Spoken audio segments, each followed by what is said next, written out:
जय श्री राम, जय श्री बालाजी महाराज। मैं बाबा का दास अशोक अंजनी के प्यारे यूट्यूब चैनल पर आपका स्वागत करता हूं। हमने एक पिछली वीडियो में बनाई थी, उसमें कहा था कि भूत प्रेत जिन आत्मा क्या होती है। देखिए, एक कमेंट आया मेरे पास। वो कमेंट आया विकास अमेठी यूपी से।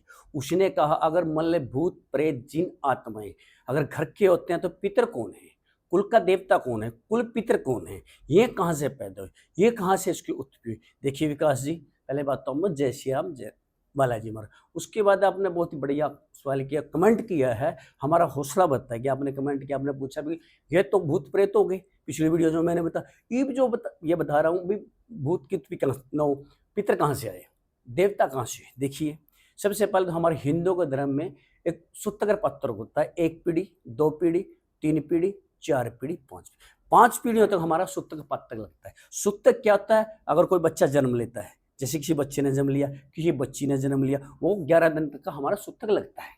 ठीक है, ये हुआ पत्तक। पत्तक क्या? तो कोई मृत्यु को प्राप्त हो, कोई जवान है, चाहे कोई बूढ़ा है, चाहे कोई बच्चा है, कोई स्त्री, वो पत्तक होता है, उसका 13 दिन तक पत्तक लगता है। मेरी बात समझ, 13 दिन तक पत्तक लगता है। उसके बाद क्या होता है, मतलब जैसे 3 भाई है, अनमैरिड है, किसी कारण उसकी शादी नहीं हुई, या मान ले उसने शादी कराई नहीं, जैसे मान लो उसका बच्चा नहीं है, उन्होंने कोई गृहस्थ आश्रम नहीं देखा, ठीक है, अगर वो मृत्यु को प्राप्त होता है, कारण चाहे कोई एक्सीडेंट हो, चाहे कोई फांसी खाना, चाहे कोई जहर खाना, चाहे कुछ भी हो, वो मृत्यु को प्राप्त। वो 3 भाई है, देखो अगर उसको सपोज करो 3 किले हैं या 2 किले हैं या 4 किले, उसका हक तो है, उसका हक तो है। जो गुजरिया अगर वो जीतता तो उसकी शादी भी कर दे आप, मतलब उसके बच्चे भी होते, अब वो अपने घर में हक भी लेता।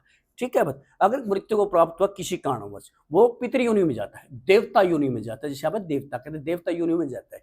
तब तक तो पता नहीं लगता, जब तक वो मतलब साल 2 साल उसके क्रियाक्रम करते हैं, जो उसके बाद क्या होता है, मतलब हानि होने लग जाती है, कभी दुख हो गया, कभी तकलीफ हो गई, कहीं समस्या हो गई, काम नहीं चल रहा, घर में क्लेश, कला, कोई भी कारण हो सकता है। उसमें क्या होता है कि मतलब आप किसी ओझा के पास जाते हैं, किसी भगत के पास जाते हैं, किसी पंडित के पास, किसी आचार्य के पास जाते हैं, किसी मतलब गुरु के पास जाते हैं कि हमारा इस तरह सभी कामों में, बिजनेस में, व्यापार में, सभी में प्रॉब्लम हो रही है, हमारा कारण क्या है। देखिए, कोई त्रिकालदर्शी है जो भविष्य को जानने वाला हो, वो उसको बताता है। त्रिकालदर्शी को तो जिसने वो दिव्य दृष्टि का मंत्र जो उन्हें सिद्ध करके हो, उसको हम त्रिकालदर्शी कहते हैं, जो आने वाले भविष्य को बताते हैं। वो कहता है भी थारा मतलब फलाना फलाना फलाना भाई या चाचा ताऊ पिता कोई भी है, मृत्यु को प्राप्त हुआ था, वो आपकी पितृयोनि में चला गया।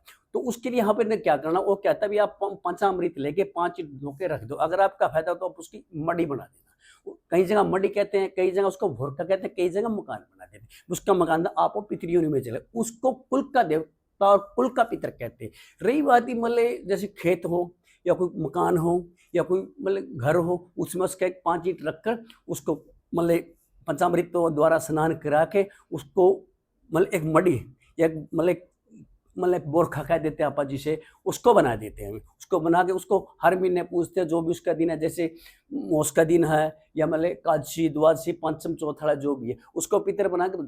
और क्या होता है, देखिए मैं आपको एक बता दूं, जो सबसे ज्ञानवर्धक बात है क्या है, अपना हिंदू का धर्म 125 साल तक अपने कुल के देवताओं की या मतलब कुल के पितरों की 125 साल उम्र दी गई है। 125 साल के बाद उसके बाद उसकी ऑटोमेटिक ही भगवान की कृपा, बालाजी महाराज की कृपा से उसकी गति जो होती, जो अगला कोई मृत्यु को प्राप्त अनमैरिड या उसका स्थान वो ले लेता है। मेरा कहने का मतलब है कि कुल का देवता और कुल का पितर ऐसा होता है। ठीक है, बस रही बात पूजा पाठ की, मतलब पहले तो ब्राह्मण को जिमाते थे कुल देवता को, जैसे शादी में कोई कपड़े देने या कोई फंक्शन में कोई कपड़े देने या किसी प्रकार का कोई भी फंक्शन हो, उसको मतलब उसको सफेद करते, उसको जो मकान बना रखे उसको मतलब उसको सफेद करते, उसके कपड़े देते, या किसी भणजे को या किसी पंडित को या किसी आचार्य को उसके नाम के पड़े, उसको हम कुल का देवता और कुल का पितर कहते हैं। जो कि अनमैरिड होता है, उसकी शादी नहीं होती, उसने गृहस्थ आश्रम नहीं देखा, या उसने मतलब जो भी मतलब सुख सुविधा संसार की वो नहीं देखी, उसको हम कुल का देवता। किसी का 1 देवता, किसी का 2 देवता, किसी के 3 देवता, किसी के 4। देखिए मेरा कहने का मतलब आप सभी देवताओं को याद करिए, लेकिन अपने कुल के पितर की, कुल के देवता एक ही जोत लगाइए। क्यों लगानी है जोत एक ही? क्योंकि उनको इकट्ठा रखिए।